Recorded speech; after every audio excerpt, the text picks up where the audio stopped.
ഇന്ന് രാവിലെ ഞങ്ങൾക്ക് അപ്പവും കിഴങ്ങ് കറിയുമായിരുന്നേ. അപ്പോൾ കിഴങ്ങ് കറിക്കുള്ള മസാലയെല്ലാം ഞാൻ ഒന്ന് വഴറ്റിയെടുക്കുന്നുണ്ട്.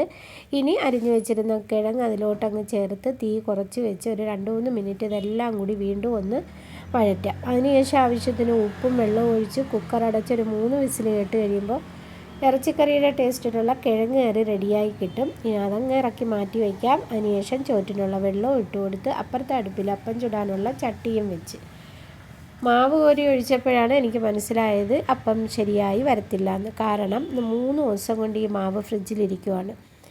എന്തായാലും ഞാൻ കളഞ്ഞില്ല, അപ്പം ചുട്ടെടുത്തിട്ടുണ്ട്. അങ്ങനെ വെള്ളം തിളച്ച് വന്നപ്പോൾ അരിയും കഴുകി അടുപ്പത്തിട്ടിട്ട് ഞാൻ കഴിക്കാനായിട്ടിരുന്നു.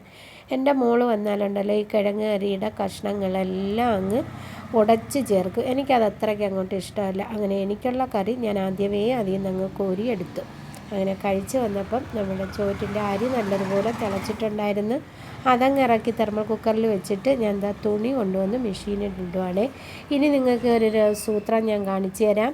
ഇത്താടെ വീട്ടിൽ പോയിട്ട് വന്നപ്പോൾ ഉണ്ടല്ലോ ഞാൻ ചോദിച്ച് വാങ്ങിച്ചുകൊണ്ട് വന്നതാണ്. അത് കൊണ്ടുവന്നതാണ് ഇവിടെ നട്ടു വെച്ചിട്ടുണ്ട്. പൊന്നാങ്കണ്ണി ചീര, പിന്നെ വേസ്റ്റ് കളഞ്ഞതിൽ ഒരു 2-3 തക്കാളി തേൻ ഇപ്പോൾ ഉണ്ടായിരുന്നു, അതും കൊണ്ടുവന്ന് നട്ടു വെച്ചിട്ടുണ്ട്.